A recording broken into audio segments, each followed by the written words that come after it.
Innovation.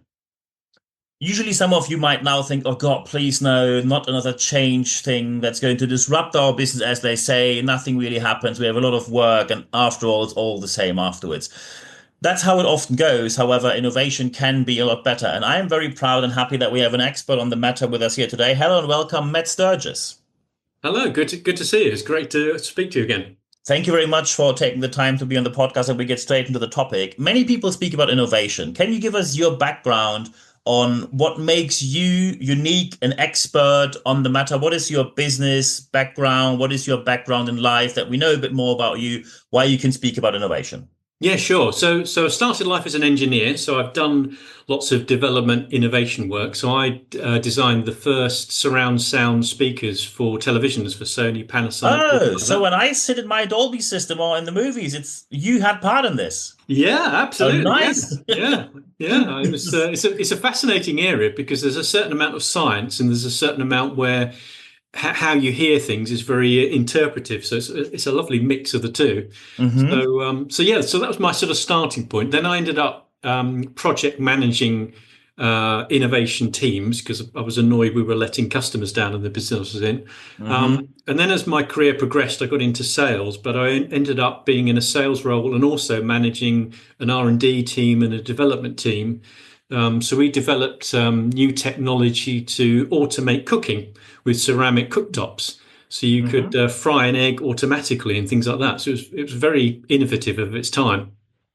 Absolutely. So why do you think it is that often when people talk about innovation, we have this approach where I just give you one example. You might have heard that case as an engineer. So some guy, usually with a business background, an MBA like me or anything, shows up and says, "We sold this to the client," and then you say it's technically not possible, and then someone from the business department says it has to work. It's already sold. So please take it from here, and then you somehow have to work your way through it. So often the innovation is not early enough; it is pushed by the client. What is the reason why many businesses hesitate to be on the earlier frontier of innovation? I think some of it's sort of a fear factor. They're not quite sure how to make it happen. And a lot of businesses talk about innovation, say innovation's our thing, that's what we're going to do, but haven't actually even begun to think about the culture, the objectives, how they sort of set it up. So I would call that accidental innovation, where the salesperson has promised something to the customer and then come back and said, "Can you do this?" Everyone's Hmm. sort of scratching their heads, and I'm not sure. I'm not sure. But it's an interesting point, though, because some innovation is created assuming somebody wants what you're about to create. Whereas the best Okay, so innovation is when you know somebody wants it. and then here we get to the point. Let's say you're an engineer in my team, and I Yeah. am some sort of MD or whatever position I have. Yeah. So I will ask you, Matt, you're my engineer. When we go on the innovation frontier a bit further to the front, can you guarantee me that we're going to make a profit out of what you develop there? And let's face it, you can't guarantee that. So how do you deal with that situation when you have a leader that says, "I give you the money, but only when you guarantee me a return"? Yeah, I think for that, it's really getting to go and see a potential customer and really understand what they truly want. What problems do they want solved? Because a lot of businesses assume they know what customers want to solve, and then doing a realistic assessment. I think, yeah, I could do that. I've got a rough idea of how much that's going to cost. I think the other thing is for me, there's two types of innovation for me. There's what I call steady state innovation, which is just sort of moving things along a bit, nudging them along, and then you've got true disruptive innovation. So disruptive innovation, the definition for me is I didn't know I needed it, but now I've got it, I can't live without it. Mm-hmm. And that's the most tricky one because if you went to ask a customer, would you like this disruptive innovation? They say, no, I'm fine with what I've got. I don't need that. But if I then developed it and took it to them and went, actually, this is brilliant. This is wonderful. I never thought I would ever need something like this. So you've got two very distinct ways of doing it. Steady state, you can base it on something you know, whereas truly disruptive innovation, which is far riskier in terms of how long it's going to take to get your return, is a much trickier one. Excellent. I mean, I know that you wrote your MBA at the University of Warwick on, when I researched that correctly, making product innovation a successful and sustainable reality.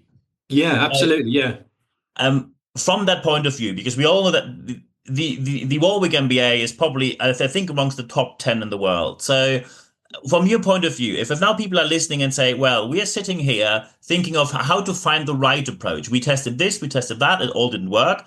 What, from your not only personal experience, but also the scientific background you have, what is key to make exactly this product innovation successful and sustainable in reality? Okay, so probably the two most important things, they're sort of related, is culture and who's running your innovation team. Hmm. Because if you think about a lot of businesses, they're wrapped in things like ISO 9001, 14001. So it's very structural. We must do this, follow the process, follow the rules, do this. Innovation needs to be far more flexible. You need to be able to make mistakes. One of the best quotes I ever heard was mistakes are the portals of discovery by James Oh, Joyce, nice one.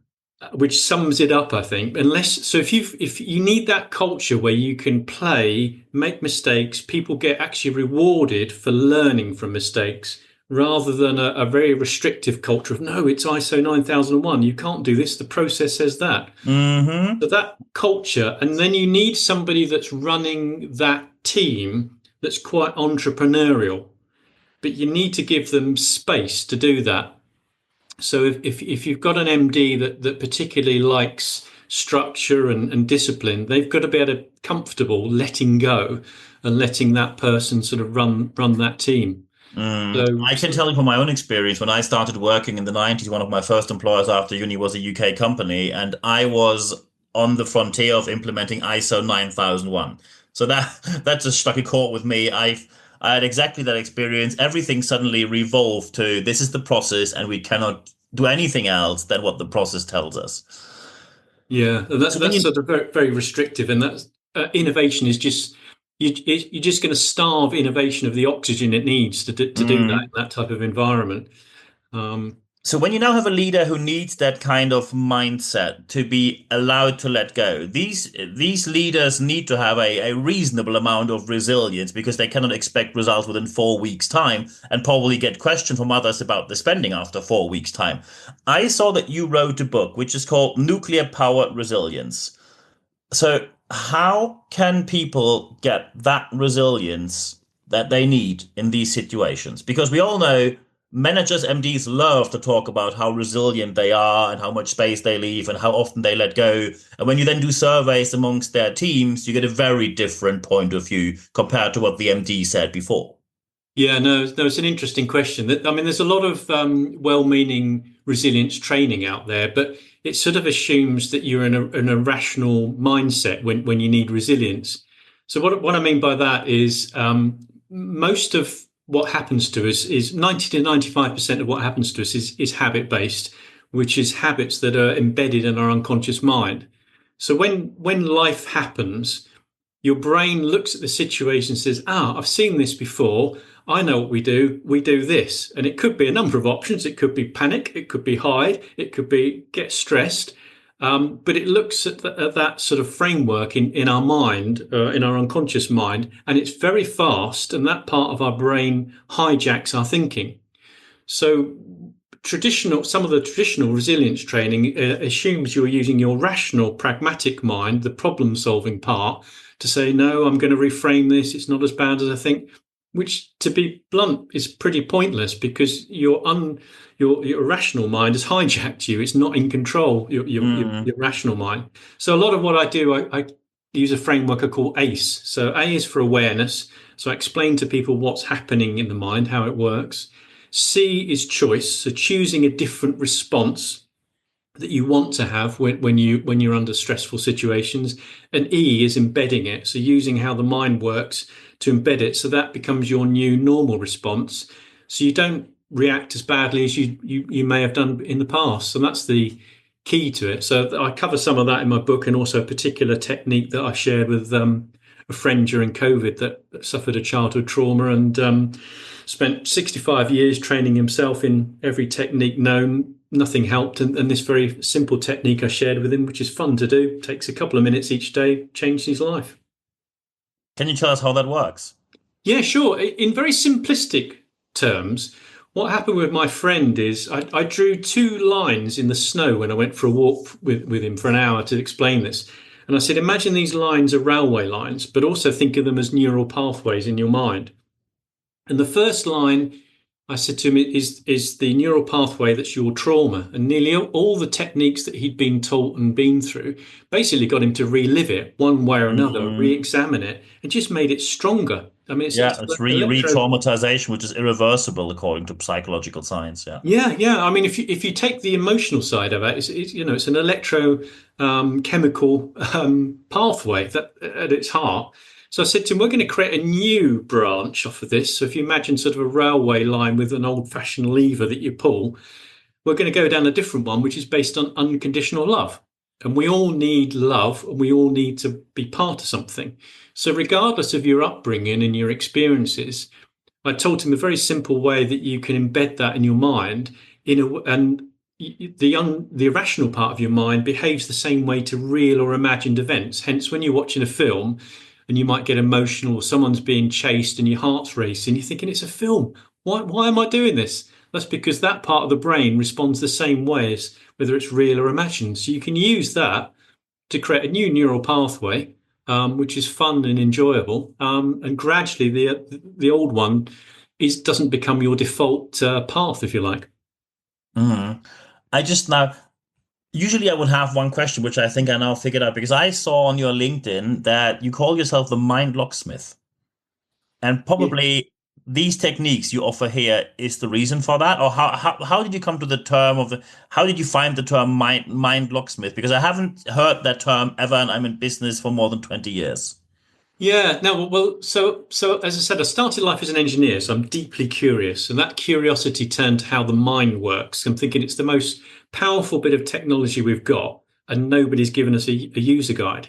Hmm. So that's what a lot of my workshops, training, and coaching sort of revolves around. So I wanted a name that tried to explain the idea of a mind locksmith. So in the same way you might get a locksmith helps unlock a locked door for you, get Hmm. into something to recover something.